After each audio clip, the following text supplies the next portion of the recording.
بسم الله الرحمن الرحيم. الحمد لله رب العالمين وبه نستعين، والصلاة والسلام على أشرف الأنبياء والمرسلين وخاتم النبيين رحمة للعالمين أبا القاسم محمد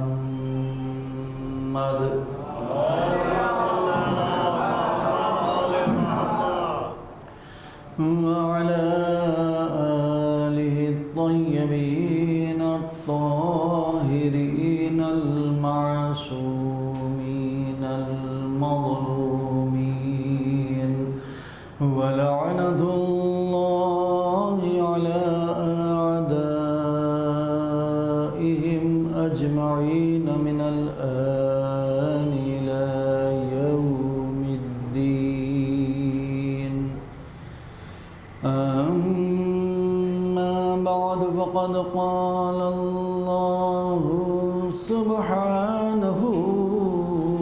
وتبارك وتعالى في القرآن الحكيم، وهو أصدق القائلين وقوله الحق. بسم الله الرحمن الرحيم. إنا فتحنا لك فتحا مبينا. صلوات الله عليه.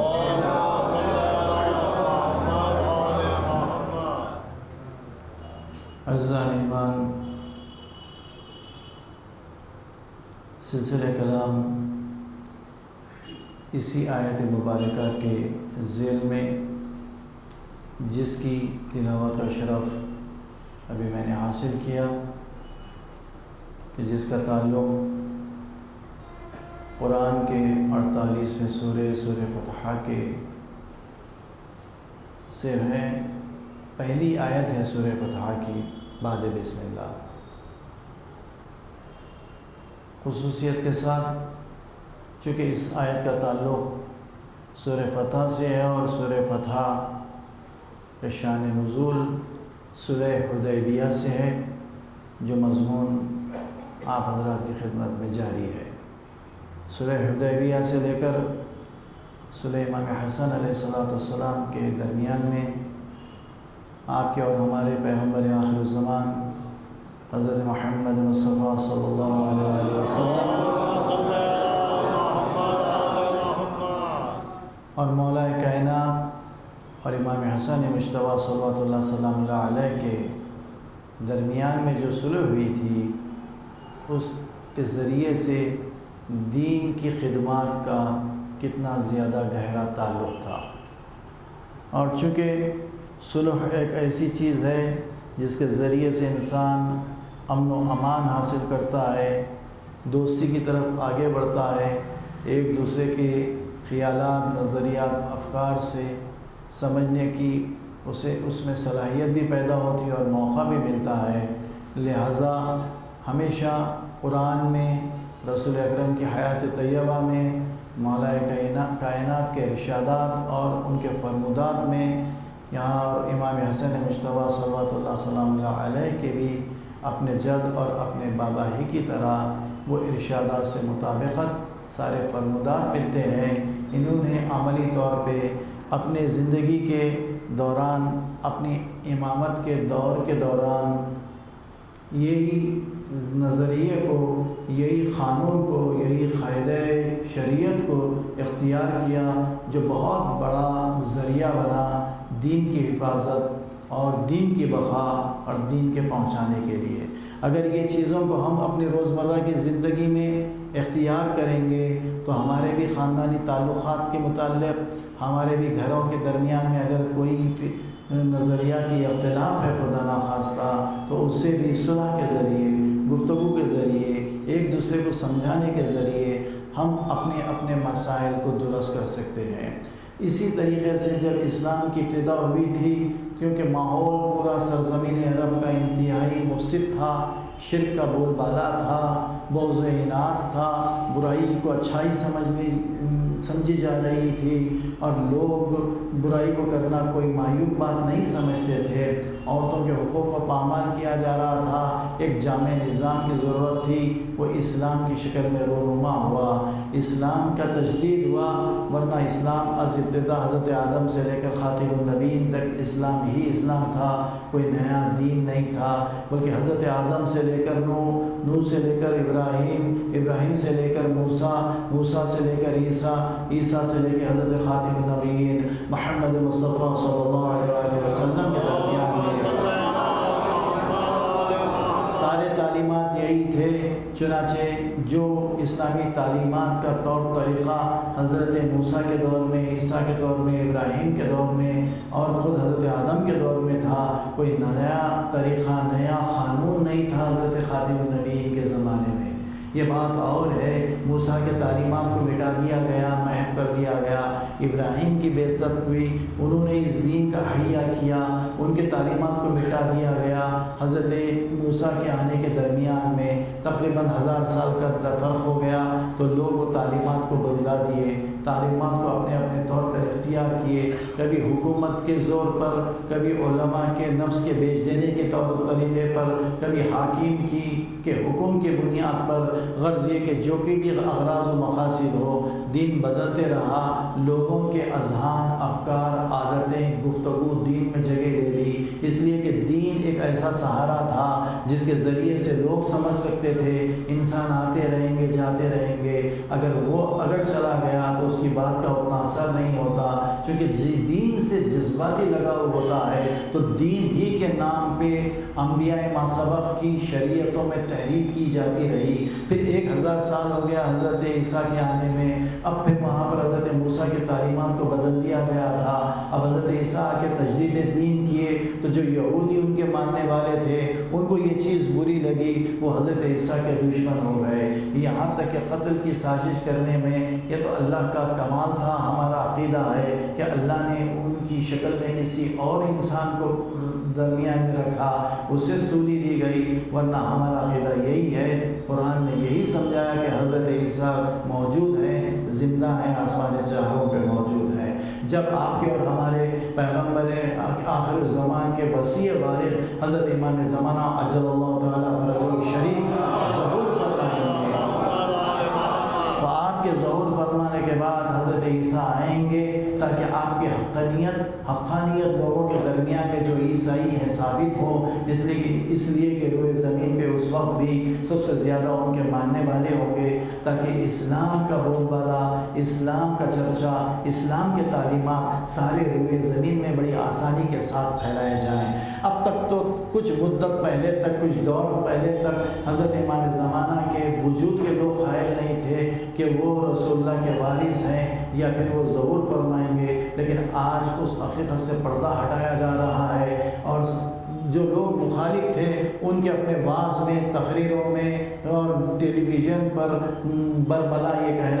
جا رہا ہے کہ جو کچھ کے بھی ہو ہمارے بزرگوں نے غلطی کی، حقیقت یہ ہے کہ حضرت رسول اکرم کے آخری وارث جو اولاد زہرا سے، اولاد فاطمہ سے ہوں گے، ان کا نام مہدی ہوگا اور وہ ضرور ظہور فرمائیں گے۔ اسی کے بعد ساری روئے زمین جو ظلم و استبداد سے بری ہوئی ہے، امن و امان سے، عدالت سے، انصاف سے بھر جائیں گی، ایک ہی دین ہوگا، ایک ہی شریعت ہوگی، ایک ہی پیغام ہوگا۔ ایک صلوات پڑھ دیجیے الحمدللہ۔ تو اب حضرت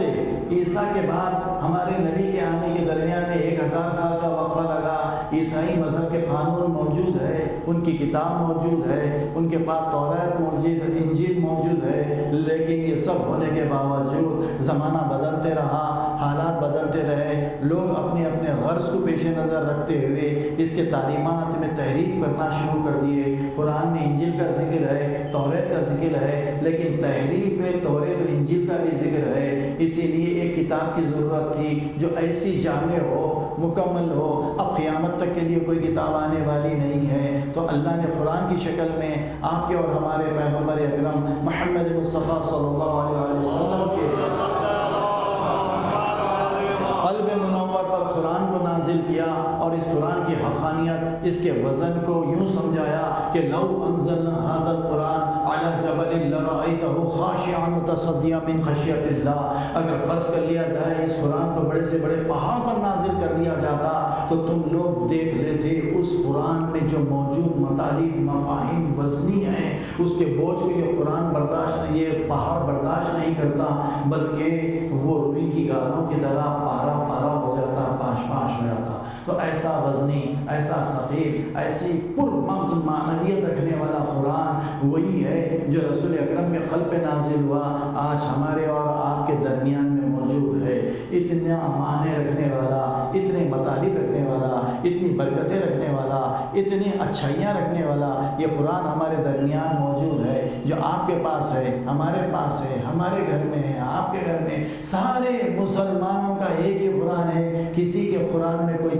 تبدیلی نہیں ہے، سب ایک قرآن کو مانتے ہیں، وہی قرآن ہے، وہی آیتیں ہیں، وہی سورے ہیں، اور وہی پارے ہیں، اس میں کوئی کسی قسم کی تبدیلی نہیں ہے۔ یہ ایک مفصل بحث ہے، لیکن کوئی سب اجتماع ہے پورے علماء کا اس پر کہ اس میں کوئی تحریف نہیں ہے، یہ وہی قرآن ہے، ورنہ بات بہت زیادہ پیچیدہ ہو جائے گی۔ تحریف ہے تو وہ کون سی ہے، کس کو ماننا چاہیے، اگر کمی ہوگی تو وہ کون سی ایسی خاص چیز تھی جو اب تک ہم کو نہیں ملی۔ پھر امامت کا منصب یہ ہے کہ وہ چیز ہمارے پاس موجود رہنا چاہیے، جس کو ہمارے مولا ائمہ معصومین نے قبول کیا اس پر پھر ہمیں کلام کرنے کی کوئی گنجائش نہیں ہے، اس لیے کہ ہمارا علم ان کے علم کے مقابل میں بہت ہیچ ہے، ہم کیا، ہمارا علم کیا۔ لہٰذا مختصر یہ کہ جب رسول اکرم آ گئے تو اب اس قرآن کا احیا کرنا تھا۔ آپ کا سب سے بڑا معجزہ یہ تھا کہ جو آدم سے لے کر آپ کی بعثت کے پہلے تک جو تحریفیں اللہ کے دین میں مسلسل آتی رہی، اب اس کا تکملہ پیش نظر تھا، تو آپ 23 سالہ 22 سالہ مختصر سی زندگی میں قرآن کو ایسے زندہ کیا، ایسے حفاظت کی کہ خود پروردگار عالم نے اس کی حفاظت اپنے ذمے لی۔ انا نحن نزلنا الذکر وانا لہ لحافظون، ہم ہی وہ ہیں جو ہمارے قرآن کو نازل کرنے والے ہیں، ہم ہی اس کے محافظ ہیں۔ تو جب اللہ اس کی حفاظت کی ذمہ داری لیا تو کیا ہم میں سے کوئی شخص اس میں شک کر سکتا کہ اللہ کیا ہر ذرے ذرے پر قادر نہیں ہے؟ تو کیا اپنے کلام کو بچانے پہ قادر نہیں ہے؟ پھر اس کے بعد جب ہمارے درمیان میں ائمہ معصومین جیسے ہادیوں کو بھیجا جو سب دنیا جانتی ہے ان کے علم کی اور ان کے انصاف، ان کے قربانیوں کی قائل ہے، کہ اگر ائمہ معصومین قرآن کو نہیں بچا سکے تو پھر کون ایسا ہے جو قرآن کو بچا سکے؟ تو یہی واقعہ تھا کربلا کے میدان میں۔ امام حسین اپنی اولاد طیبین و طاہرین کے ساتھ قرآن کی حفاظت میں کربلا کے میدان میں 3 دن کا بھوکا پیاسا اپنی اولاد کو قربان کیا، اسلام کے چمن کو تازہ رکھا، اپنے کو خود بھوکا رکھتے ہوئے، اپنی اولاد کو بھوکا رکھتے ہوئے، پیاسا رکھتے ہوئے، لیکن کبھی علی اکبر کے خون کے ذریعے، کبھی علی اصغر کے منگے سے نکلنے والے خون کے ذریعے، کبھی قاسم کے پامال شدہ لاشے کے ذریعے، خود اپنے خون کے ذریعے، عباس کے منقطع شادوں سے بہنے والے خون کے ذریعے اسلام کے چمن کو ایسے سینچا کہ اب یہ اسلام ایسا بارآور ہو گیا کہ دین نہ صرف یہ کہ قرآن کے ساتھ قائم ہو گیا بلکہ الہ یوم القیامہ دائم ہو گیا۔ اب اس کے بعد ان کا عمل اتنا زیادہ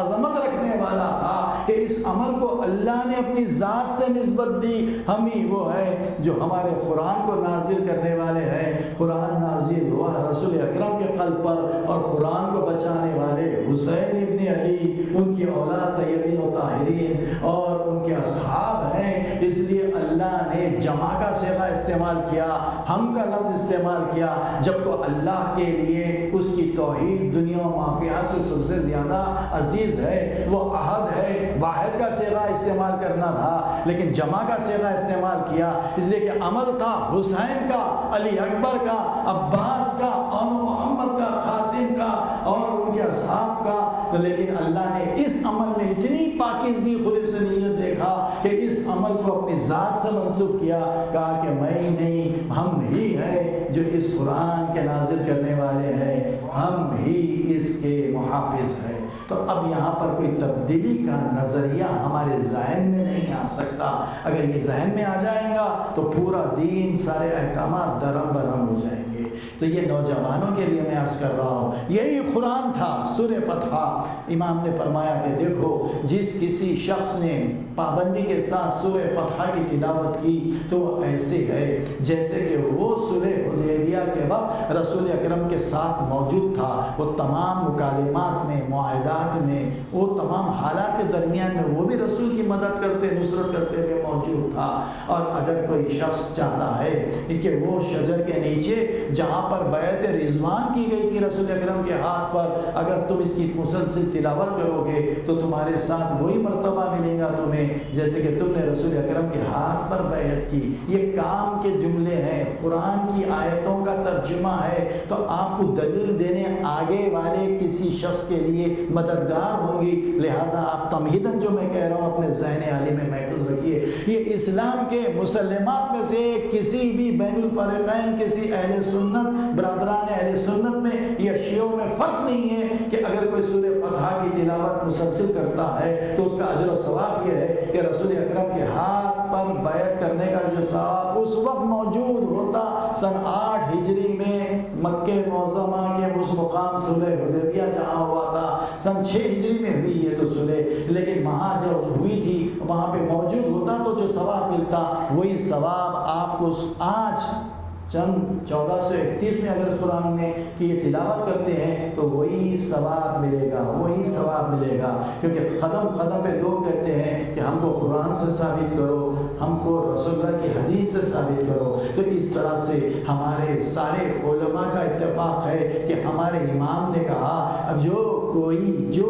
امام حسین کا ظاہر، امام حسین کا عزادار اپنے مقام سے رہ کر زیارت امام حسین میں یہ پڑھتا ہے کہ السلام علیکہ یا ابا عبداللہ، اس کے بعد کہتا ہے فیا لیتنی کنت معکم فافوز معکم، اے فرزند رسول آپ پر ہمارا سلام ہو، کاش کہ ہم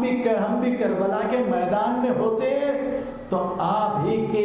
اوپر اپنی جان قربان کر دیتے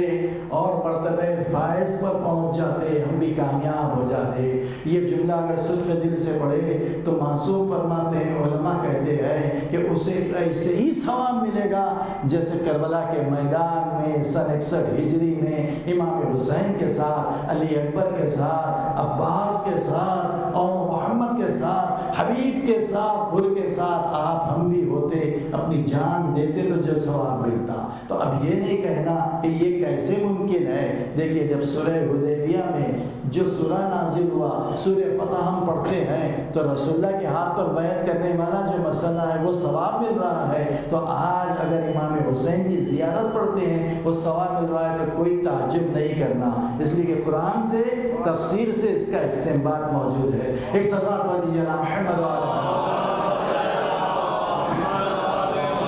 اس کے بعد یہ کہا جا رہا ہے، دیکھیے تاریخی واقعات ہے جہاں ضروری ہو گیا تھوڑی میں وہ گوشے جو ہدایت کے ہیں نوجوانوں کے لیے، بچوں کے لیے، وہ کلوز میں دیتے ہوئے آگے بڑھوں۔ اب یہاں پر یہ بات بھی موجود ہے کہ چھٹے امام فرماتے ہیں کہ دیکھو تم چاہتے ہو کہ اپنی جان، اپنا مال، اپنے ازواج اور اپنی ملکیت کی حفاظت کر لو تو سورہ انا فتحنا یعنی سورہ فتح پڑھو اور یہ سب چیزوں سے تم امن و امان میں رہیں گے۔ حساس علاقوں میں رہنے والے لوگ، وہ مقام جہاں پہ امن و امان نہیں ہے، کبھی بھی جان کا دھوکہ ہے، یاد رکھو ان کے لیے ایک عظیم تحفہ ہے قرآنی رسول اکرم کی جانب سے، اور ائمہ معصومین اگر اس کی تفسیر بیان نہیں کرتے تو یہ بات رسول اللہ کی ہم تک کیسے پہنچتی؟ اس لیے کہ رسول اللہ کی بات کو نہیں پہنچانے کے درمیان میں ایک ایسی سازش کی گئی کہ گیپ آ گیا، اس میں نظریات بدل گئے،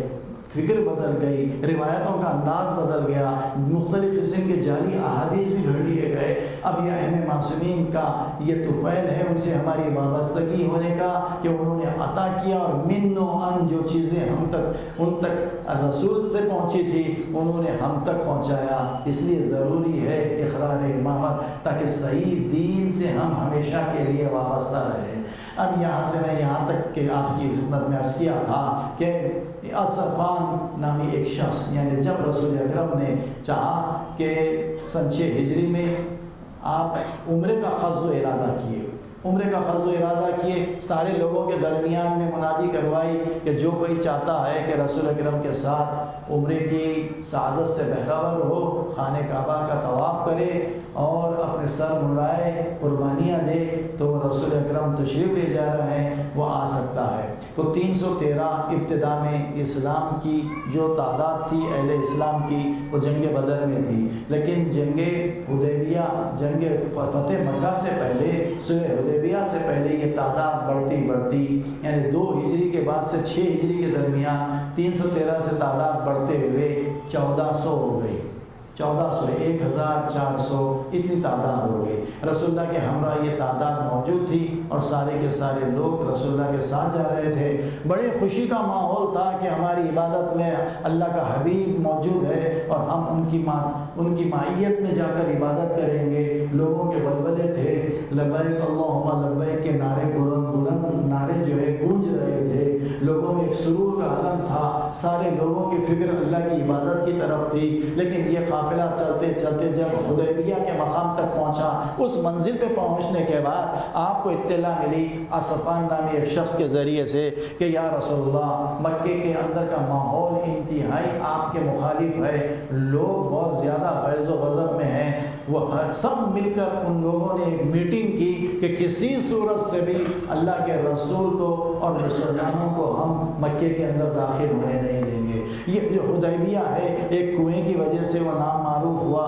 یا وہ شجر کے وجہ سے جس شجر کے نیچے بیعت لی گئی تھی جس کا نام بیعت رضوان ہے۔ یہ مقام 20 کلومیٹر پہلے ہے خانہ کعبہ سے، مکے سے، یہاں پر آپ کا قافلہ رک گیا۔ اب اس کے بعد جب یہ اطلاع ملی، حضرت نے مشاورت کی اور اس کے بعد چاہا یہ کہ لوگوں کے درمیان میں کہ ہم بھی کیوں نہیں یہ پیغام ان تک پہنچائیں کہ ہم یہاں پر کوئی جنگ کے قصد و ارادے سے نہیں آئے، بلکہ ہم یہاں پر اللہ کے گھر کا طواف کرنے کے لیے آئے، عمرے کے لیے آئے، عمرے کے ارکان بجا لانے کے لیے آئے، ہم یہاں پر رہیں گے، قربانی کریں گے، عمرہ کریں گے اور پھر واپس ہو جائیں گے۔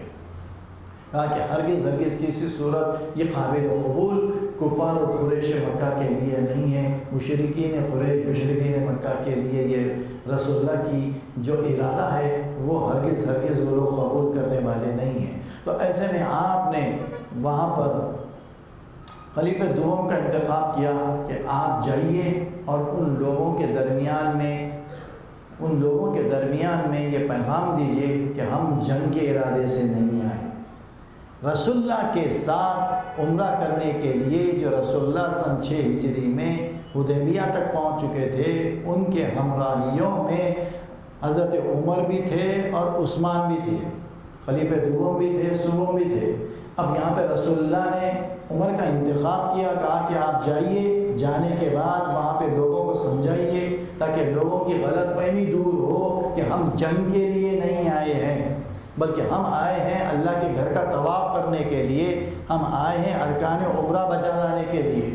جیسے ہی انہوں نے یہ سنا، کہا کہ یا رسول اللہ میں نہیں جاؤں گا ان کو سمجھانے کے لیے، انہوں نے انکار کیا۔ آپ غور سے سنیے، یہ تاریخی واقعہ ہے، کوئی نہیں کہہ سکتا، انکار نہیں کر سکتا۔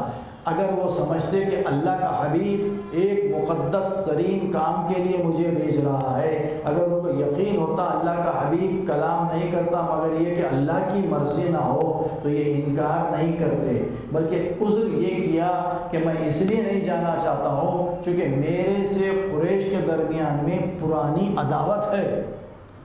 ایسا نہ ہو کہ وہ لوگ مجھے وہاں پر ختم کر دیں۔ اپنی جان کی پرواہ کی، رسول کے حکم کی پرواہ نہیں کی، اللہ کے مرضی کی پرواہ نہیں کی، بلکہ یہ مشورہ دیا بجائے اس کے بہتر یہ ہے کہ آپ عثمان کو بھیج دیں، اس لیے کہ یہ ابو سفیان کے رشتے میں بھتیجے لگتے ہیں، ان کی جان کو امان بھی ہوگی، وہ لوگ اتنا برا سلوک نہیں کریں گے۔ رسول اللہ نے کہا کہ ٹھیک ہے عثمان، تم جاؤ، جا کے جو ہے لوگوں تک پہنچا دو یہ پیغام میرا کہ یہاں پر ہم عمرہ کرنے کے لیے آئے ہیں، جنگ کے لیے نہیں آئے، نہ ہم کوئی ہتھیار اپنے ساتھ لائے ہیں، ہمارے جانور ساتھ ہے تاکہ عمرے کے بعد جو حکم شریعت ہے اس پہ ہم عمل کریں، قربانیاں دیں اور واپس چلے جائیں۔ یہ گئے، یہ جانے کے بعد دفعتاً ایک مرتبہ تمام اہل اسلام کے درمیان میں یہ اطلاع پہنچا دی گئی کہ عثمان کو قتل کر دیا گیا۔ اب اس کے بعد جو کیفیت تھی رسول اکرم کی اور دیگر مسلمانوں کی، رسول اللہ ایک مرتبہ متفکر ہو گئے اور اس کے بعد شدت عمل کا اظہار کیا۔ روایت میں یہ ہے آپ نے کہا کہ کیوں نہ میں پھر سے ان لوگوں کے ایمان کا امتحان لے لوں اور اس شجر کے نیچے جہاں پر سورہ فتح میں تحت شجرتا کا ایک لفظ استعمال ہوا ہے، وہ شجر جو سورہ حدیبیہ کے بعد حدیبیہ میں موجود تھا، رسول اکرم نے پھر سے بیعت لی، پھر سے بیعت اس اقرار کے ساتھ لی کہ اب جو تم میں سے موجود ہے آخری قطرے خون تک اسلام کا دفاع کرتے رہے گا، ان کے مقابل میں پیچھے نہیں ہٹیں گے۔ کیونکہ ابتدا میں گفتگو کیے تو ایک جانے سے انکار کر دیے تھے، دوسرے گئے تو قتل ہونے کی اطلاع مل گئی، تو اس طرح سے آزمانا چاہتے تھے کہ جو ان کے ساتھ موجود ہیں ان میں سے کتنے جانے والے ہیں، کتنے رہنے والے ہیں۔ اب جب بیعت لے لی، اقرار کر دیا، تو اب یہ عزرو بیعت پابند ہو گئے تھے، اب نہ یہاں سے نہیں ہٹنے کے لیے، اب یہاں سے نہیں ہٹنے کے لیے۔ اتنے میں جیسے بیعت کا سلسلہ ختم ہوا، وہاں پہ عثمان کچھ لوگوں کے ساتھ آئے۔ آنے کے بعد جب رسول اللہ نے دیکھا کہ ان کی قتل کی جو گفتگو کی جا رہی تھی وہ افواہ تھی، حقیقت میں وہ چیز نہیں تھی۔ اب اس کے بعد آنے کے بعد ان کے ساتھ ایک شخص آیا، وہ شخص بھی قریش کے جانب سے بھیجا گیا، جیسے اسفان مکے والوں کی احوال رسول اللہ کی خدمت میں پہنچا کہ یہ لوگ اتنے شدید ہیں کہ متحدہ طور پہ آپ کو مکے میں داخل ہونے نہیں دیں گے، لہٰذا وہ لوگ بھی رسول اللہ کی کیفیت معلوم کرنے کے لیے کہ رسول اللہ کے ساتھ کون ہیں، کتنے لوگ ہیں، ہتھیار کتنے ہیں، جانور کتنے ہیں، کیا ارادے سے آئے، حقیقی معنوں میں ذرا معلومات تو کیا جائے قبل اس کے کہ ٹینشن بڑھ جائے، اس لیے کہ رسول اللہ چاہتے ہیں کہ خالی عمرہ کریں اور قربانی کے جانور ذبح کریں، اس کے بعد اپنے واپس مدینے کو چلے جائیں۔ لیکن کس حد تک یہ بات میں صداقت ہے، احوال پرسی کے لیے انہوں نے بھیجا، تو انہوں نے اپنے ایک نمائندے کو بھیجا، ایک نمائندے کو بھیجا، ایک صلوات پڑھیے علی محمد۔ وہ نمائندے کا جو نام تھا عروہ ابن مسعود ثقفی۔ عروہ ابن مسعود ثقفی یہ شخص کفار قریش کی جانب سے، مشرکین کی جانب سے نمائندے کے طور پر آیا، احوال معلوم کرنے کے لیے کہ حدیبیہ میں جو مسلمان موجود ہیں رسول اللہ کے ساتھ، یہ لوگ کس کیفیت میں ہیں اور کیا رسول اللہ چاہتے ہیں۔ آنے کے بعد اس نے دیکھا کہ سارے کے سارے مسلمان ہیں، آمادہ ہیں اور بڑے غم و اندوہ میں ڈوبے ہوئے ہیں، اس لیے کہ وہ پورے عزم و ارادے کے ساتھ آئے کہ خانہ کعبہ کے پاس جائیں گے، جانور لے کے آئے، اپنے کاروبار سب کچھ چھوڑ کے اپنی اتنی دور سفر اختیار کر کے آئے اور یہاں روک دیا گیا۔ یہ بڑے غیظ و غضب میں ہیں اور سب رسول اللہ کے حکم کے منتظر ہیں کہ کیا حکم ہوتا ہے، جنگ ہونا چاہیے یا خاموشی اختیار کر کے ایسے ہی رہنا چاہیے۔ لیکن جب وقت نماز آیا تو رسول اللہ نے کہا کہ نماز پڑھ لی جائے۔ وضو کے لیے رسول اکرم صلی اللہ علیہ وسلم نے پانی کو منگوایا، لوگ پانی لا کے دیے اور حضرت وضو فرما رہے تھے تو یہ کہتا ہے کہ میری حیرت کی انتہا نہیں رہی کہ میں نے جو عقیدت دیکھی رسول کی ذات سے،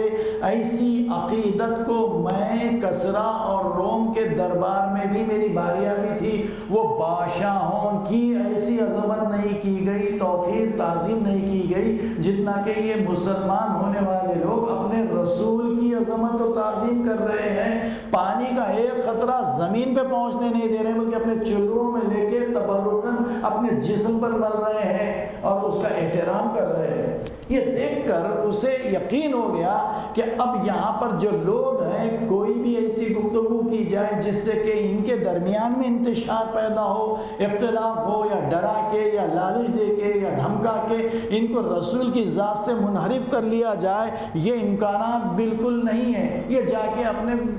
قبیلے میں قریش میں بتا دیا کہ رسول اللہ کو ان کے اصحاب سے جدا کرنا، اصحاب کو رسول اللہ سے منحرف کرنا ناممکن ہے، اور یہ کیفیت میں نے یہاں پہ دیکھی ہے۔ جیسے ہی یہ اطلاع ان کو ملی تو اب جو ان کے ارادے تھے اب یہاں پر اور مضبوط ہو گئے۔ کہا کہ ٹھیک ہے، ان سے جنگ تو نہیں لڑیں گے، کیوں نہیں یہاں پر ان سے ایک معاہدہ کر لیا جائے، صلح کر لی جائے۔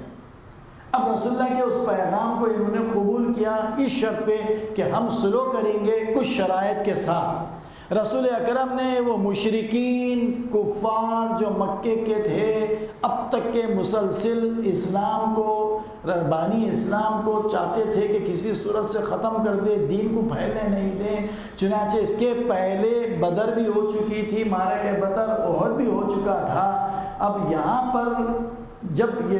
ان کی بغاوت، ان کا بغض، ان کی عداوت، ان کی دشمنی اسلام سے جو تھی پوری روز روشن کی طرح نمایاں تھی، رسول اللہ چاہتے تو یہ کہتے کہ ٹھیک ہے، جو بھی آئے تھوڑے تھوڑے ان کو ختم کرتے چلے جاؤ، لیکن اسلام کی تعلیم یہ نہیں تھی۔ جب پہلے ان کے طرف سے اور رسول اللہ کے پاس یہ معاہدہ کرنے کے لیے، صلح کرنے کے لیے اپنے نمائندے کو بھیجا تو رسول اکرم نے کہا کہ ٹھیک ہے، میں معاہدہ کرنے کے لیے، صلح کرنے کے لیے تیار ہوں، آمادہ ہوں۔ اب ان کے درمیان میں سب سے زیادہ با اعتبار، با اعتماد اور سب سے زیادہ لائق و فائق شخص تھا، اس کا نام تھا سہیل ابن عمر۔ وہ آیا گیا، رسول اللہ کی خدمت میں بھیجا گیا پورے لوگوں کی متحدہ نمائندگی کے طور پر کہ آپ جاؤ اور محمد ابن عبداللہ صلی اللہ علیہ وسلم کی خدمت میں پہنچو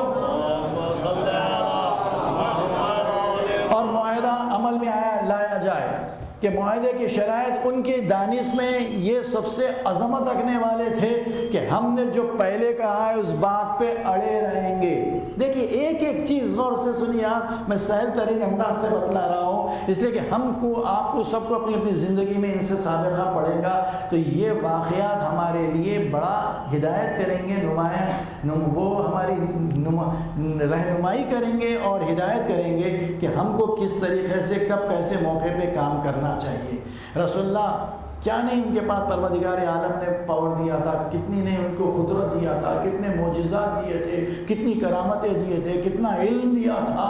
سارے کے سارے علوم سے مالا مال تھے، ساری کی ساری قدرت تھی۔ وہ رسول جو زمین پر ٹھہر کر چاند کو اشارہ کرے تو 2 ٹکڑوں میں بدل جائے، وہ رسول یہاں پر کوئی معجزے کے طور پہ نہیں، اپنی ذاتی محنت و مشقت کے ذریعے سے چاہتے تھے کہ وہ حیوان نما مشرکین کو انسان بنائے اور دائرہ اسلام میں داخل کریں۔ تو یہ رسول اللہ کی کوشش تھی اتنی کم عرصے میں کہ وہ لوگ جو اپنے اولاد کو دفن کر کے فخر کرتے تھے، آج وہ لوگ اسلام کی طرف مائل ہوئے۔ یہ صلح حدیبیہ کے تاثیرات میں سے ایک تاثیر ہے، فیوزات میں سے ایک فیض ہے، برکتوں میں سے ایک برکت ہے کہ یہاں پر جو چیز ہوئی وہ یہ کہ ظاہراً انہوں نے کہا کہ معاہدہ لکھیے،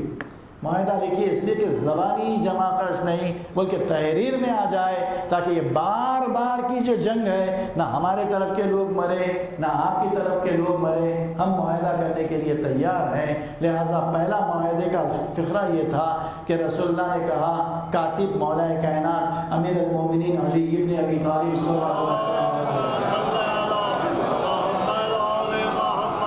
مولا کائنات سے کہا کہ یا علی یہ لیجئے قلم اور لکھیے۔ مولا کائنات نے کہا کہ یا رسول اللہ کیا لکھوں؟ دیکھیے آپ، مولا کائنات سے جو نسبت رسول اللہ کو ہے، مولا کائنات بھی میرا دل کرتا ہے، جانتے تھے کہ رسول اللہ کیا لکھانا چاہتے ہیں، لیکن پوچھ کر لوگوں کو اس کی مطلع کیا کہ دیکھو جب رسول بانی اسلام ہے وہ کہتے ہیں لکھو تو میں لکھ رہا ہوں، اس میں میری مرضی نہیں ہے، کل آنے والا دور یہ نہ کہے علی اپنی مرضی سے لکھے۔ کہا کہ آپ لکھو، تو کہا کہ یا رسول اللہ کیا لکھو؟ کہا کہ لکھو بسم اللہ الرحمن الرحیم۔ آپ دیکھیے مشرکین سے معاہدہ ہو رہا ہے رسول اللہ کے درمیان، سہیل ابن عمر کے درمیان، جو نمائندہ ہے، نائب ہے، نیابت کرنے آیا ہے سارے اہل مکہ کے کفار، مشرک اور قریش کی جانب سے، اس نے وہ بیٹھا ہوا ہے، رسول اللہ تربیت اسلام دے رہے ہیں، تہذیب اسلام بھی بتلا رہے ہیں کہ کوئی بھی چیز کی ابتدا جب لکھی جاتی ہے تو پہلے بسم اللہ الرحمن الرحیم لکھنا چاہیے، یہ ابتدا ہے، بسم اللہ الرحمن الرحیم۔ لیکن اس نے دفتن کہا کہ یہ کیا کلمہ ہے جس سے میں واقف نہیں ہوں۔ بسم اللہ الرحمن الرحیم سے واقف کون نہیں ہے؟ سہیل ابن عمر نہیں ہے، کون ہے وہ؟ مشرک ہے۔ بسم اللہ الرحمن الرحیم سے واقف کون نہیں ہے؟ کافر ہے، کون ہے وہ؟ سہیل ابن عمر ہے۔ کس کا نمائندہ ہے؟ کفار کا، مشرکین کا، قریش کے اور مکہ کے۔ کون ہے وہ؟ ابو سفیان کا نمائندہ ہے۔ کون ہے وہ جو ابو لہب وہاں جا رہتا تھا اس کا نمائندہ ہے، انہی کی نسلوں کا نمائندہ ہے۔ تو یہ بسم اللہ الرحمن الرحیم سے واقف کون نہیں ہے؟ جو لوگ اسلام کے تعلیمات سے واقف نہیں ہیں۔ رسول اللہ کہہ رہے ہیں کہ بسم اللہ الرحمن الرحیم لکھو، اس لیے کہ بسم اللہ الرحمن الرحیم لکھنے کے بعد جو اللہ رحمان ہے، رحیم ہے، بغیر اس کی مہربانی اور نصرت کے کوئی چیز تکمیل نہیں ہو سکتی، یہ اللہ کے رسول کا یقین ہے، یہی پیغام ہے ہمارے سمجھانے کے لیے۔ اب اگر ہمارے معاشرے میں بڑے سے بڑے ذکر کے پہلے، اگرچہ کہ وہ ممبر ہی سے کیوں نہ ہو،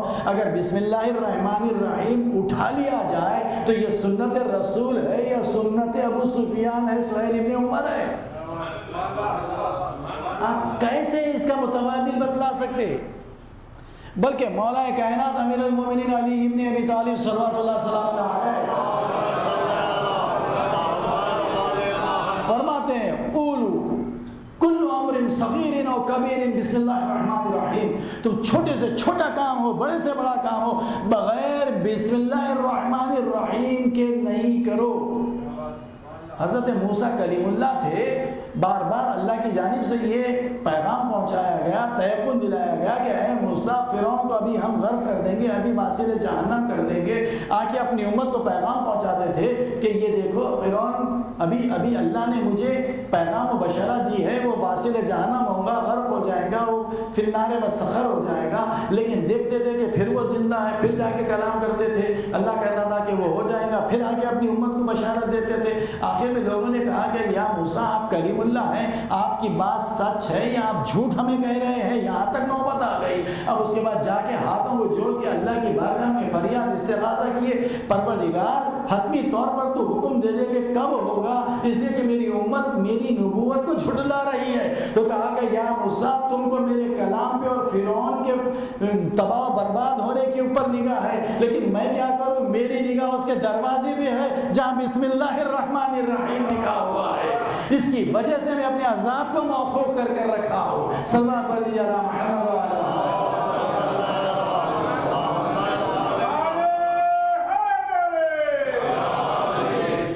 30 سال سے زیادہ عرصہ اسے مہلت ملی، اور یہی بسم اللہ الرحمن الرحیم جب ہم عادتاً اٹھتے بیٹھتے پڑھتے رہیں گے، یہی طرز عمل ہے مولا کائنات کا، یہی طرز عمل ہے رسول اکرم کا، یہی احکامات ہیں، ہدایت ہے مولا کائنات کی۔ فرماتے ہیں کہ مومن کا نعرہ صراط پر سے گزرتے ہوئے جو ہوگا وہ بسم اللہ الرحمن الرحیم ہوگا۔ جب بسم اللہ کہیں گا تو صراط وہاں پہ فریاد کریں گے آتش جہنم کے شعلے کہ اے مومن جلدی گزر جا، تیرے بسم اللہ الرحمن الرحیم کہنے سے اس کی حرارت سرد ہو گئی ہے، لہذا تو جلدی یہاں سے گزر جا تاکہ دشمنان اہل بیت سے میں انتقام لے سکوں۔ جو بسم اللہ الرحمن الرحیم نہیں کہتے اس کے مخالف ہے۔ تو آپ سوچئے کہ یہ درس کے خلاف ہے۔ کوئی بھی چیز ہو، شہزادی کونین کی جو وارث تھی، ساری چشمدید واقعات کی، کربلا میں جو امام حسین پہ گزرا وہ زینب تھی، وہ زینب بھی دربار یزید میں اس وقت تک اپنے کلام کو شروع نہیں کیا تا وقت کہ بسم اللہ کے ساتھ اللہ کی حمد و ثنا نہیں کی۔ اس کے بعد مصائب کو بیان کیا کہ کیا گزر گئی فاطمہ کے لال پر، کیا گزر گئی اہل بیت اطہار پر۔ اب میں گفتگو کو آگے بڑھاؤں۔ جیسے ہی رسول اللہ نے کہا کہ پھر کیا لکھنا چاہیے، اس نے کہا کہ آپ بسمک اللہم لکھ دیجئے، رحمان الرحیم سے میں واقف نہیں ہوں۔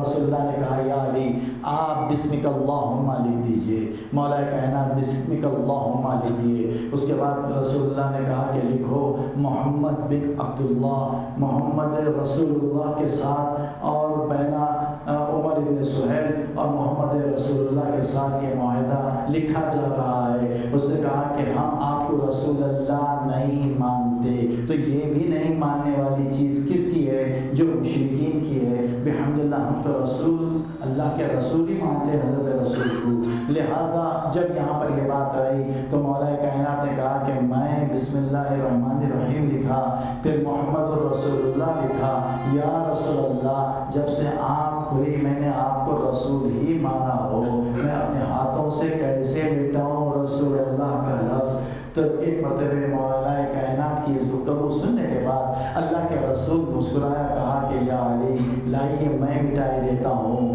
اس لیے کہ میں جیسے اللہ کی جانب سے رسول بنا کر بھیجا گیا ویسے ہی میں اللہ کا عبد بھی ہوں۔ کوئی فرق نہیں پڑتا یہ لکھنے کے لیے کہ محمد عبداللہ ہے یا محمد رسول اللہ ہے، لیکن یاد رکھیے ایک ایسا وقت آپ کے ساتھ بھی آنے والا ہے جو آپ کو بھی صلح کرنی پڑے گی، تو لوگ کہیں گے کہ آپ کے لفظ امیر المومنین کو نکال دیا جائے۔ تو میری آپ سے خواہش یہی ہے کہ آپ وہ امیر المومنین کا لفظ نکالنے سے فرق نہیں پڑتا، لیکن صلح کرنے میں اسلام کی افادیت ہے، عظمت ہے اور بہتری ہے۔ تو یہ چیز پیشین گوئی کے طور پہ پیشگی کہہ دی گئی تھی۔ اس کے بعد اس نے کہا کہ 10 سال کے لیے ہم معاہدہ کرتے ہیں کہ مسلمانوں کے درمیان میں اور قریش کے درمیان میں کوئی کسی قسم کی بدامنی نہیں ہوں گی، امن و امانیت قائم ہو جائیں گی، اور وہ اپنے طور پر آزاد رہیں گے، ان کی تبلیغ کریں، ہم اپنے طور پر آزاد رہیں گے، تبلیغ کریں۔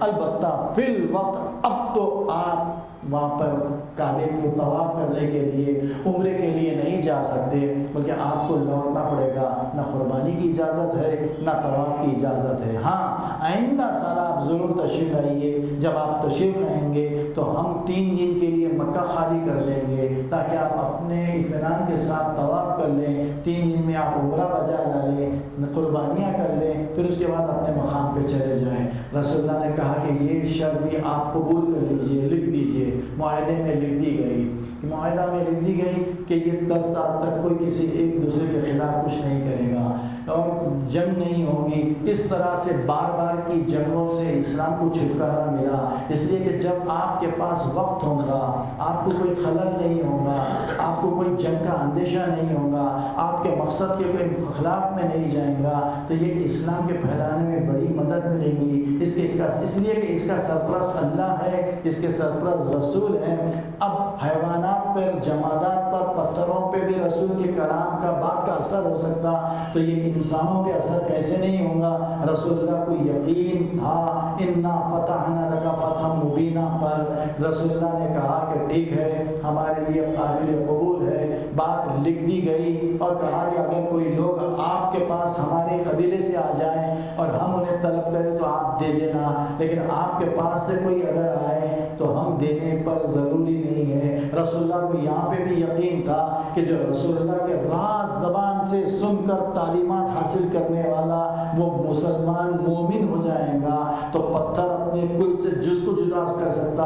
رسول کی زبان سے اسلام میں داخل ہونے کے بعد، صدق دل سے اقرار کرنے کے بعد اس کا ایمان نہیں جا سکتا۔ رسول اللہ نے کہا کہ یہ شرط بھی مجھے منظور ہے۔ جب شرط ہو گئی، اب اس کے بعد منزل آئی کہ یہ یہیں پر آپ اپنے احرام سے باہر ہو، سر مڑاؤ، محلقین رؤوسکم ومقصرین لا یخافون، جو قرآن میں آیت ہے اسی کی تشبیہ ہے، اسی کی تفسیر ہے کہ تو اپنے بالوں کو موڑ لو اور پھر تقصیر کر لو یا بالوں کو کم کر لو اور پھر نہر کیے، قربانی کیے اور اس کے بعد چلے جائیں۔ لیکن جو لوگ تھے وہ ایک مرتبہ بڑے غم میں ڈوبے ہوئے تھے، کہا کہ یہ کہیں کی سلو ہے، یہ کہیں کی فتح ہے، اللہ تو کہہ رہا ہے کہ ہم نے آپ کو کھلی ہوئی فتح دی، فتح سے ہمکنار کیا، آیت کا آغاز ہی اسی سے ہے، یہ آیت تو اس کے مطابق نہیں دکھ رہی ہے۔ اب یہ رسول اللہ جو فرما کے ہم کو لے کے آئے، یہ کیسا عمل ہے جس میں ہماری سلوکی ہو رہی ہے، ہماری توہین ہو رہی ہے، ہمارے خاندان کی توہین ہو رہی ہے، قبیلے کی توہین ہو رہی ہے، اور یہاں پر یہ ہمارے کو حکم ہے کہ بغیر عمرہ کیے نہر کر دیں، جبکہ احکامات یہ سمجھائے گئے کہ عمرے کے بعد، ہر طواف کے بعد اور سر منانے کے بعد نہر ہونا چاہیے جانور، لیکن پیشگی کر دے رہے ہیں۔ یہ کیسا دین میں ایک دم تبدیلی ہے۔ دیکھیے جو رسول کہے وہ قبول کر لو، یہ دین ہے۔ رسول جس سے روک دے رک جاؤ، یہی دین ہے، اسے قبول کر لو، یہی شریعت ہے۔ لیکن یہ لوگ ابھی مسلمان ہوئے تھے، لیکن ان کے قلوب کے اندر وہ معرفت نہیں تھی۔ رسول اللہ کے کہنے کے بعد بھی تردد تھا۔ رسول اللہ نے خود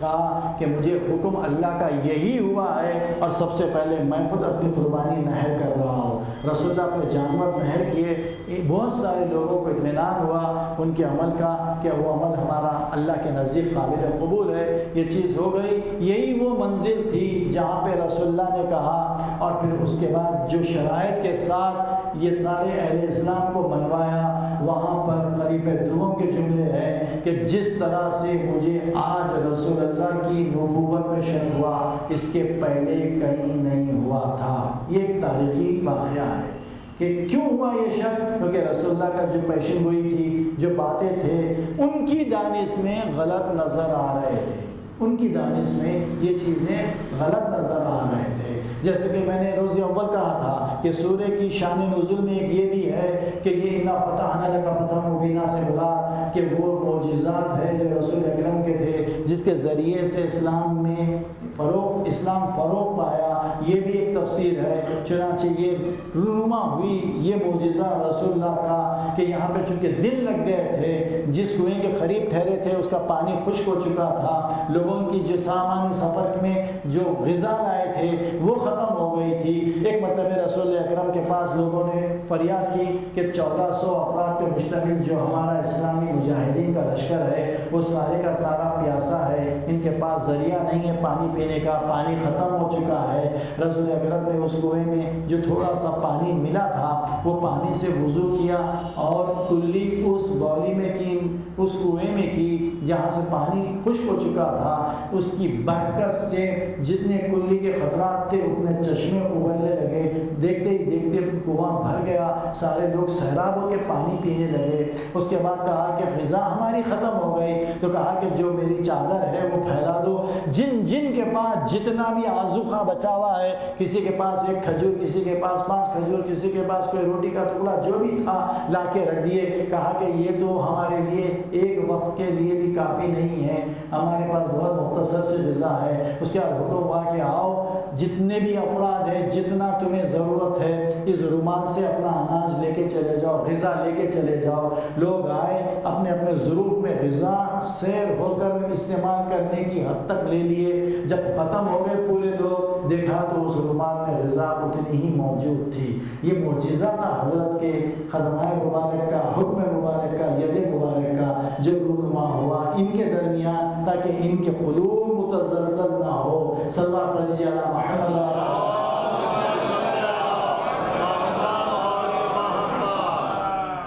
عزیز رحمان، اب اس کے بعد جب رسول اکرم یہاں سے معاہدہ کر رہے تھے، معاہدے کے درمیان میں 30 افراد پہ مشتمل یہ جو مکار تھے، عیار تھے، ظاہراً تو معاہدہ کر رہے تھے، بباطن رسول اللہ کو دھوکہ دینا چاہ رہے تھے، رسول اللہ کو دھوکہ دے، اسلام کو دھوکہ دے، ان پہ کوئی اعتبار نہیں کیا جا سکتا تھا۔ چنانچہ 30 نوجوانوں پہ مشتمل جو اسلحہ سے لیس تھے، کہیں روایت میں ملتا ہے 40، کہیں روایت میں ملتا ہے 80 تک، یہ لوگ ایک مرتبہ اخب سے، جبکہ مولا کائنات لکھنے میں مصروف ہے اور سہیل ابن عمر لکھانے میں مصروف ہے، رسول اکرم صلی اللہ علیہ وسلم مولا کائنات کو کیا لکھنا ہے وہ باتیں دہرانے میں مصروف ہے، پیچھے سے یہ 30 یا 80 کی تعداد میں نوجوان اسرا سے لیس آئے تاکہ رسول اکرم صلی اللہ علیہ وسلم پر علیہ باللہ حملہ کرے تاکہ وہیں پر ان کو ختم کر دیا جائے۔ ایک مرتبہ رسول اکرم کی نگاہ ان پر پڑی، ان پر نگاہ پڑنا تھا، پورے جتنے لوگ تھے متوجہ ہوئے، دیکھا کہ رسول اکرم نے ایک مرتبہ ہاتھوں کو اٹھایا، کچھ لمحہ مبارک پر دعا کی، وہ دعا کا اثر یہ ہوا وہ سارے کے سارے نابینا ہو گئے۔ جتنے اہل اسلام کے لوگ تھے دوڑتے ہوئے گئے، انہیں وہیں پر مقید کر دیا، پکڑ لیے، قید کر لیے۔ قید کر لینے کے بعد آئے، کیونکہ اسلام کے تعلیمات کا اثر ان کے قلوب پر دینا تھا، اور رسول اللہ کی زبان سے یہ بات نکل چکی تھی کہ ہم جنگ نہیں کرنے کے لیے آئے ہیں۔ انہوں نے استغفار کیا، توبہ کیا، معافی کی، خواستگاری کی، اور رسول اکرم سے کہا کہ انہیں بخش دیا جائے۔ رسول اکرم نے انہیں پھر بخش دیا، تو پھر نہ صرف وہ واپس چلے گئے بلکہ ان کی بینائی بھی آ گئی۔ یہ اسلام کے تعلیمات کا جو درس تھا، رسول اللہ کے وعدے کو پورا کرنا اور کردار کے ذریعے سے اسلام کو پھیلانا، اخلاقیات کے ذریعے سے، وعدہ نبھانے کے ذریعے سے اسلام کو پھیلانا۔ اب یہ لوگ وہاں سے چلے گئے، اور اس کے بعد رسول اکرم صلی اللہ علیہ وسلم جب فارغ ہو گئے، سارا معاہدہ ہو گیا، اب مکے کی طرف آپ لوٹ رہے ہیں، مکے کی طرف لوٹ رہے ہیں۔ صحابیوں میں سے ایک صحابی نے کہا کہ انا فتحنا لک فتح مبینہ، یہ عظیم کامیابی ہے، فتح ہے۔ ما ھذا الفتح یا رسول اللہ، یہ کیسی فتح ہے اللہ کے رسول؟ کیونکہ اس کو غم تھا، دکھ تھا، ٹھہر نہیں سکا، منہ سے بول دیا۔ رسول اللہ نے ایک مرتبہ فوری اس کے کلام پر توجہ فرمائی، کہا کہ تم کہتے ہو یہ کیسی فتح ہے؟ یہ فتح تو عظیم فتح ہے، تم نے بہت برا جملہ کہا، تم اللہ کے کلام کے مقابل میں کہتے کہ یہ کیسی فتح ہے؟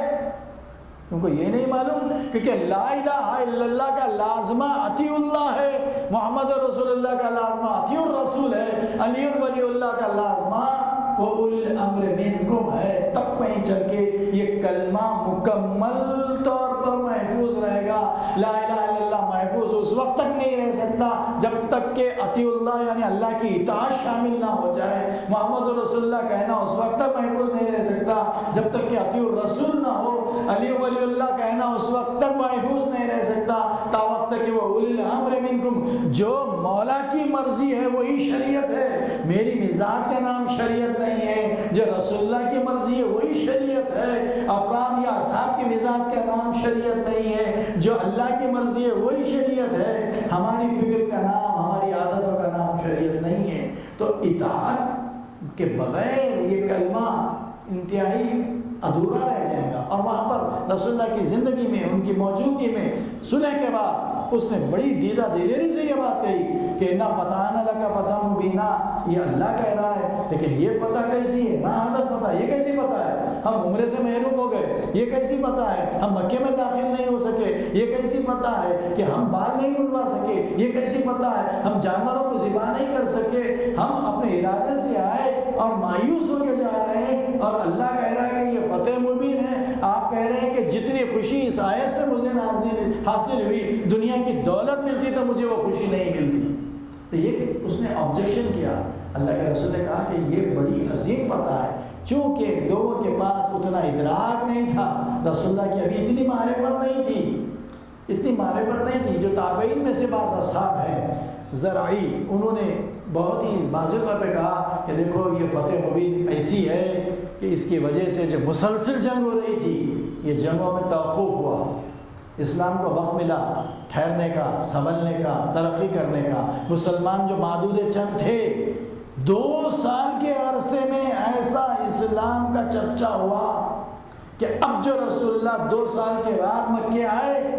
فتح مکہ کے لیے، بغیر کسی جنگ و جدال کے 30,000 کا لشکر تھا، اور جانور بھی تھے، ہتھیار بھی تھے، مارے ہیبت کے وہ سب کے سب مسلمان ہو گئے اور فتح مکہ ہو گئی۔ اس کے بعد میں آپ سے عرض کروں گا کہ کیا ہوا، ایک سلام پڑھیے اللہ محمد۔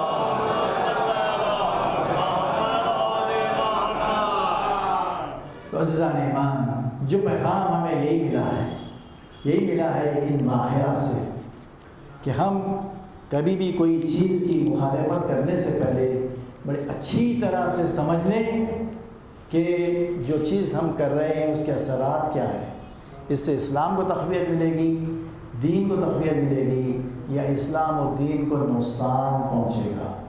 دوسرے یہ کہ تحمل سے کام لیں، اللہ کی ذات پہ توکل کریں، اس سے بڑھ کر کوئی اور ہمارے لیے قوی چیز نہیں ہو سکتی، کیونکہ مومن ہی وہ ہوتا ہے جو مکمل طور پہ اللہ کی ذات پر بھروسہ کرتا ہے، اللہ کی ذات پہ وعلی اللہ فلیتوکل المؤمنین، کہ صرف مومن ہی کی یہ صفت ہے کہ وہ اللہ کی ذات پر بھروسہ ہے اور اعتبار کرتے ہیں۔ تیسری بات یہ ہے کہ کوئی بھی چیز کو ہم جب تک کہ یہ نہ دیکھیں کہ اس کے سائیڈ ایفیکٹس کیا نکلیں گے، جیسے کہ اس کے پہلے میں نے کہا کہ ایک ایسی بات ہے جب صلح کرواتے ہیں تو اس بات کا خیال رکھنا چاہیے کہ یہاں پر صلح میں اگر آپ دو لوگوں کے درمیان میں فساد ہوگا، جو بات سچ ہے اگر آپ بول دیں تو یہ سچ بولنا جائز نہیں ہے، اور اگر دو لوگوں کے درمیان میں فساد ٹل جائے گا تو جھوٹ بولتے ہیں تو یہ فساد ٹلے گا، سچ بولتے ہیں تو فساد بڑھے گا، تو جھوٹ کا بولنا جائز ہے۔ یہی مقامات پر اللہ فرما رہا ہے مومن کے گناہوں کو میں نیکیوں میں تبدیل کروں گا۔ اللہ کی مرضی کے تابع اگر آپ کا یہ عمل ہے، آپ کی نیت میں وہ حسن ظن ہے، اللہ کی ذات پہ توکل ہے، تو یہ سب چیزیں ہیں، ورنہ برائی رہیں گی، اچھائی رہیں گی۔ تو کتنی مرتبہ ہم ایسی بات کسی سے سنتے ہیں تو فوراً جا کر بغیر تحقیق کے، دیکھیے اتنے احکامات ہیں، اتنے احادیث ہیں، اتنے قرآنی آیتیں ہیں، آیت کو جا کے اپنے گھر میں نہ اپنی زوجہ سے سناتے، نہ اپنی بہن سے سناتے، نہ اپنی بیٹی سے سناتے، نہ اپنے بیٹے سے سناتے۔ اگر کوئی ایسی چیز جو ہوا سے ہوتے ہوئے ایک انتہائی بے اعتبار سڑک پہ چلنے والا، اپنی زندگی گزارنے والا انسان جو اسلام، تعلیمات اسلام، دین، تعلیمات دین، اہل بیت کے ارشادات سے کوسوں دور ہے، اس کی بات کو اولین فرصت میں آپ جا کے پہنچا دیتے ہیں۔ یہ پہنچانا کیا، ہماری جو فطرت ہے، یہ فطرت جو ہماری بن چکی ہے، یہ اسلام کے مطابق ہے یا اسلام کے مخالفت میں ہے؟ فطرت تو علی بن ابی طالب کے مرضی کے مطابق ہونا چاہیے، ان کے تعلیمات کے مطابق ہونا چاہیے تاکہ فیض حاصل ہو۔ اس لیے کہ رسول اللہ نے کہا جہاں دو مومن ٹھہر جائیں، بیٹھ جائیں، کہیں پر بھی گزرتے رہیں، میرے بھائی علی کا ذکر کرو، عبادت ہے۔ یہ نہیں کہا کہ ایک مومن دوسرے مومن کی غیبت کرو، عبادت ہے۔ رسول اللہ کا حکم کیا؟ علی کا ذکر کرو، اس لیے کہ علی کا ذکر کریں گے وہ قرآن سے خالی نہیں ہوگا، رسول اللہ کے فرامین سے خالی نہیں ہوگا۔ علی کا ذکر رسول اللہ کا ذکر ہوگا، علی کا ذکر خدا کا ذکر ہوگا، لہٰذا یہ ذکر عبادت ہے، یہ ذکر کرو۔ حکم کیا دیا گیا، ہماری پریکٹس کیا ہے، لہٰذا اس پہ تحمل سے کام لے۔ دیکھیں میں گفتگو کو تمام کیا، آؤ کربلا کے میدان میں دیکھو امام حسین، ان کے اولاد طیبین و طاہرین، ان کے اعزاء و اصحاب نے کس طریقے سے پریکٹیکل اسلام کو قبول کیا تھا۔ یوں محسوس ہوتا ہے کہ جو 23 سالہ زندگی میں چیدہ قرآن رسول اکرم کے قلب مبارک پر نازل ہوا، وہ سن 60 ہجری 28 رجب سے لے کر سن 61 ہجری روز عاشور کے درمیان 6 مہینے کی مختصر سی مدت میں قرآن ایسے نازل ہوتا رہا پریکٹیکل طور پر۔ یوں محسوس ہوتا ہے کہ کربلا کے میدان میں مکرر قرآن نازل ہو رہا ہے۔ کہیں پر حضرت عباس کسی آیت کی ترجمانی کر رہے ہیں، کہیں پر علی اکبر کسی کی آیت کی تفسیر بن کر اپنی قربانی پیش کر رہے ہیں، کہیں پر علی اصغر اس آیت کی تفسیر بن کر اپنی قربانی پیش کر رہے ہیں، کہیں آنو محمد کر رہے ہیں، کہیں امام حسین کے اصحاب کر رہے ہیں۔ آج ابھی آپ نے ذاکر اول سے حضرت حر کا واقعہ سنا، دیکھیے یہ واقعہ امام حسین کی زندگی کا ہے، روز عاشور کا ہے، کربلا کے میدان کا ہے۔ امام حسین علیہ السلام کے ساتھ جو حر کا طرز عمل پہلے تھا اور کربلا کے میدان میں روز عاشور کا تھا، یہ دونوں چیزیں آپ کے ذہن عالی میں محفوظ ہیں۔ اس سے بڑھ کر اور ہمیں کیا نمونہ چاہیے؟ صلح کا۔ دیکھیے کوئی بھی چیز اس وقت تک ترقی نہیں کر سکتی تاوقت کہ آپ اگر اچھی چیز میں تعاون نہیں کرتے ہیں تو کم سے کم مخالفت نہ کریں. مخالفت کا نہیں کرنا خود سب سے بڑے تعاون کی دلیل ہے. لیکن مخالفت نقص نکالنا، عیب نکالنا، بری چیز نکالنا. اس لیے کہ یہ یاد رکھیے، جب کبھی اپنے مخالف کو سامنے والے کی ترقی سے یا حسد ہوتی یا یہ ڈر ہوتا کہ یہ مجھ پر چھا جائے گا، اسی وقت مخالفت پیدا ہوتی. اس لیے کہ نفس کے سب سے بڑے مہلک ترین مرض کا نام ہے حسد. یہ حسد ایک ایسا مرض روحانی ہے جس کا علاج دنیا میں کوئی نہیں ہے. ایک ہی علاج ہے، یا قرآن کی آیت یا ائمہ معصومین کے روایت. یہ دو کا معجون مرکب ہوگا تو نفس کی اصلاح ہوگی، ورنہ نفس کی اصلاح ممکن نہیں ہے. نفس کی اصلاح کوئی ایسی چیز نہیں ہے، کوئی علاج نہیں ہو سکتا. اور کربلا کے میدان میں حر ابن یزید ریاحی کے طرز عمل کو دیکھو. یہی حر تھے. ایک وقت امام حسین چل رہے تھے، مکے سے لے کر آگے بڑھ رہے تھے، تو یہ حر درمیان میں آ چکے تھے. اور آنے کے بعد یہی کہا تھا کہ فرزند رسول مجھے پابند ہو میں حاکم کے ماننے کے پر، اس کے حکم کو ماننے پر، کہ یزید نے مجھے بول بھجوایا ہے اور ابن زیاد نے اس کے ذریعے سے بول بھجوایا ہے کہ حسین کو جہاں کہیں ہے وہاں پر محصور کر دیا جائے، ان کے راستے کو روکا جائے. لیکن جس وقت امام حسین کے خدمت مبارک میں جہاں امام حسین علیہ السلام اپنے اہل خانہ کے ساتھ، اصحاب کے ساتھ قیام پذیر تھے، وہ اس حالت میں تھا کہ جب ان کے اصحاب نے دیکھا کہ معلوم ہوتا ہے کوئی نخلستان ہے جہاں پر کھجور نظر آ رہے ہیں، تو جو جانکار واقف کے راستے کے، انہوں نے کہا کہ یہاں کوئی نخلستان نہیں، صرف ریگستان ہے. تھوڑا اور آگے آئے تو نیزے کی انیاں جو دھوپ کی تمازت کی وجہ سے چمکنے لگے، تو سمجھ گئے کہ کوئی لشکر ہے جو امام حسین کے تعاقب میں آ رہا ہے. تو اب یہاں پر حضرت عباس تھے، پانی وافر مقدار میں تھا، بچے تھے، بنی ہاشم تھے. جو بھی لشکر آئے کتنا بھی ہو، لیکن حضرت عباس کے مقابل میں، علی اکبر کے مقابل میں، خود حسین کے مقابل میں کیا اوقات رکھتا تھا. کوئی کسی کو فکر نہیں تھی. سب ٹھہر گئے. امام حسین علیہ السلام کے چہرے مبارک پر سب کی نگاہیں ہیں کہ آقا کیا حکم دیتے ہیں. دیکھا کہ وہ لشکر جب آیا تو اتنا بدحواس تھا، پیاس کی شدت کی وجہ سے راستے میں بڑی مدت تک دور تک ان کو پانی نہیں ملا تھا. زبانیں ان کے دہن سے لٹک رہی تھی. ایک مرتبہ آقا حسین نے دیکھا، قبل اس کے کہ دریافت کرتے کہ کیوں آیا، کس لیے آیا، کون ہے. جو بھی امام حسین کے مقابل میں آئے، آپ کی ہماری نگاہ میں کیا وہ کم سے کم مشرک سے کم ہو سکتا، کافر سے کم ہو سکتا، اس سے تو کم نہیں ہو سکتا، مسلمان تو ہرگز نہیں ہو سکتا. لیکن امام حسین کیسے انسانیت کا پیغام دیے. کہا کہ یہ پیاسے ہیں، اے بھیا عباس جتنے ذخائر پانی کے ہیں ان کے سامنے کھول دیے جائیں. پانی کھول دیا گیا، پانی رکھ دیا گیا. اس کا کہا کہ جانوروں کو پانی پلایا جائے، جانور پانی پیے. ایک مرتبہ نہیں، 3 مرتبہ، جب تک کہ اپنا چہرہ نہیں ہٹا لیے، پانی کو موقوف نہیں کیا. پانی پلایا گیا، پانی سے سیراب ہوئے. جب ہوش میں آئے اس کے بعد کہا کہ وقت ہو گیا ہے نماز کا. اے حر تو اپنے رسالے کی قیادت کر، میں اپنے رسالے کی قیادت کرتا ہوں. ایک مرتبہ